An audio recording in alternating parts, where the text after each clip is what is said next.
Hi, this is Will Stewart from OnlineChessLessons.net, and today I'm going to be covering a recent game from the 2011 World Championship Candidates matches, and the winner of this game is going to go on to challenge current world champion Viswanathan Anand in 2012 in a 12-game match. And so this was the 6th match game of the finals match between Boris Gelfand of Israel and Alexander Grischuk of Russia. So a lot of pretty high stakes going into this game, and if there was a draw here, they would have entered the rapid playoffs.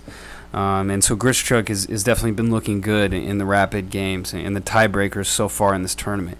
So Gelfand opens with d4, and Grischuk is, with the move d5 here, he's taking things into a Grunfeld.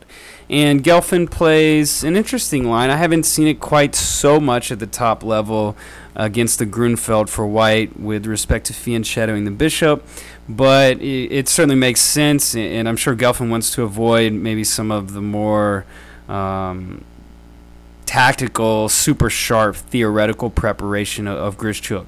After the game, on a side note, Gelfand had remarked that he was definitely pleased that Grischuk went into the Grunfeld, as Gelfand was extremely familiar with the lines. So he felt very happy during the game, very comfortable. And it's going to show on the amount of time that he used throughout the game as well. He maintained a decisive time advantage almost throughout the entire game. So now Grischuk simply, the Grunfeld is part of the hyper-modern school of thought as far as the opening is concerned, and that black is conceding control of the center to white's pawns. And in exchange, black wants to prove that these pawns are more of a weakness than a strength, specifically by undermining and attacking the pawn center from the sides. This bishop on g7 is going to be exerting some influence, as well as the knights on the queen side. And what white wants to do is simply show that his pawns are strong in the center and that he's going to have a space advantage because of that. So now move a5. Seems a little strange here, maybe a little out of place. Maybe most people would have been thinking maybe e5 to go ahead and bust the center open. But Grischuk, a5 makes a lot of sense because, there's a good chance the bishop is going to come to e6 and he's going to try to control this c4 square. And so what a5 is doing is it's gaining a little space on the queen side, and it's going to go ahead and make a4 possible in one move to undermine a possibly b3 advance by white. So now queen e2, so simply, developing moves here by both players. Nothing too complicated in the opening. And now bishop g4, and now the move h3. And so it's putting the question to the bishop, is it going to, take on f3, or is it going to retreat back? And so it's tough to recommend to go ahead and play bishop takes f3 here, but in light of what happened in the game, I feel like maybe that's a more comfortable continuation for black. Let's say bishop takes f3, queen takes, and maybe just to go ahead and break the center with e5.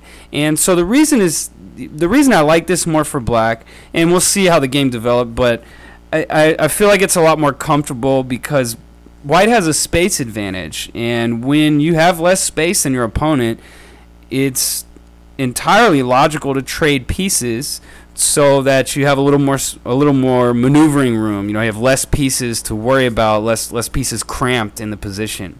But with the move bishop e6, Grischuk, he's got an interesting plan here, and so now b3. And I believe this was a slight deviation with b3, but again, it makes a lot of sense. Very logical play from Gelfand. He wants to protect the c4 square, and he doesn't want a knight or black's bishop coming in there and seizing space and kind of annoying his position.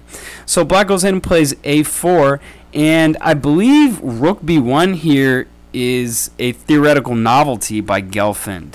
So an interesting move. I don't know. I guess the plan with b3 and rook b1 hasn't been seen very much at the top level, but it makes a lot of sense to me. And the idea is going to be very simple. If black wants to play a move like knight a5, really trying to put a lot of pressure on that focal point on b3, White can defend it by playing knight to d2 or queen to c2, and a complicated game ahead. I think if queen to c2, maybe this is what black should have done, because it looks like he gets good pressure on the c file and breaking with c5.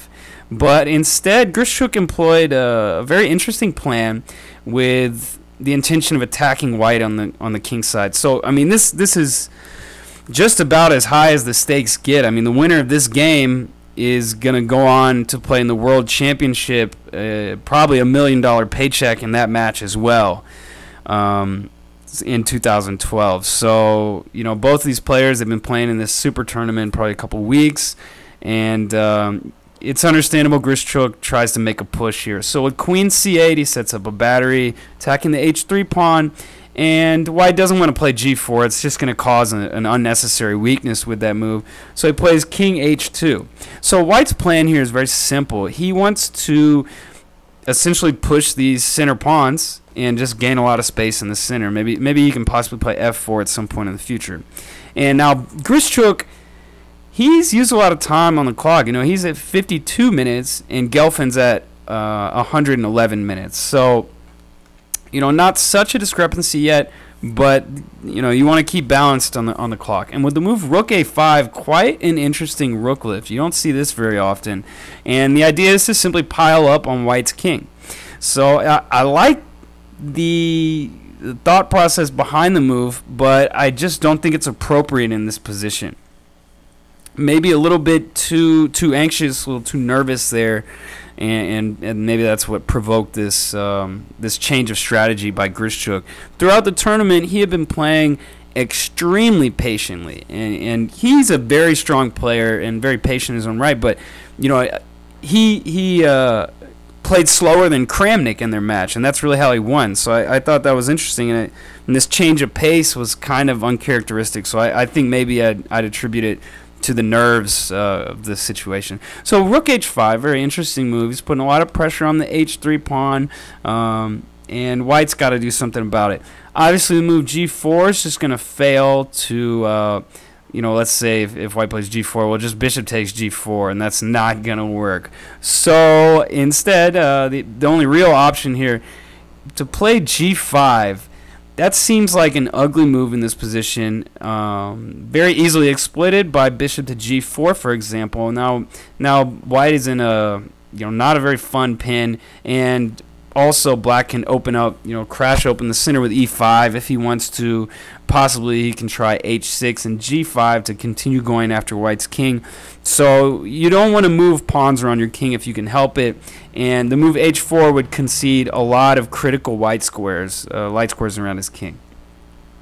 So instead, Gelfand played knight h4. And it seems kind of, okay, well, now g5 doesn't work because of queen takes h5. That's, you know, that's pretty easy to see. So bishop to f6. So Grischuk has 30 minutes here, and Gelfand has about an hour. So, you know, his clock is starting to put a little pressure on Grischuk. And bishop f6, it's logical. He wants to remove that knight and continue with this plan of attacking the white king. As, you know, white's has just so many pieces on the queen side. Well, the problem with bishop to f6, now after f4, so a very strong reply by Gelfand, played very fast. And it's easy to see as, you know, black is going to give up that dark squared bishop here. And so, yeah, okay, the pawns are a little ruined on the king side for white, but it's very tough for black to get at it because he has no room to maneuver in the center. White is just controlling all of the center squares very well, and he's going to have this threat of playing pawn to d5 and forking the knight and the bishop. You know, it's going to remain, it's going to hang over black's head for a while. So Grischuk down to 10 minutes here, Gelfand at 53.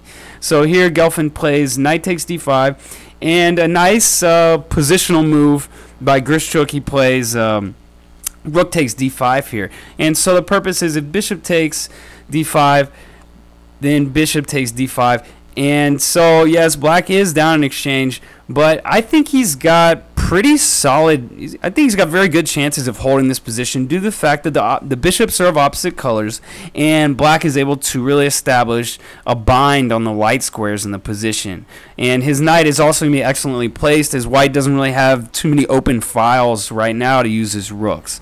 So rook takes d5 was a nice effort. Not to mention the rook was in the middle of nowhere on h5.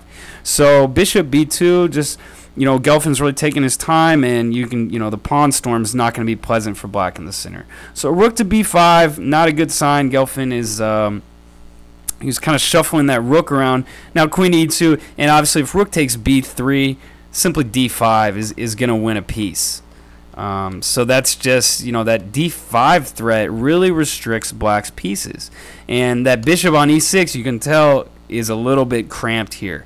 So rook back to h5. So Grischuk is just making moves. He doesn't have any time, waiting for white to force through. And now, wow, so e4 here. So this is not looking good. White has a picturesque center with the bishops fully behind those pawns. So that's not good for black, as he doesn't really have any way to fight back. So bishop takes b3 seems maybe forced here. Not 100% forced, but the threat of d5 was just too great. Now knight to a5, d5, b6, and black is really just barely holding it together. Not to mention his rook on h5 is totally out of the game. So bishop e5. Here I thought black should play rook takes e5, queen f takes e5, and I thought the move here was queen to d7, with maybe black can try to consolidate, as white's his pawn islands are kind of weak.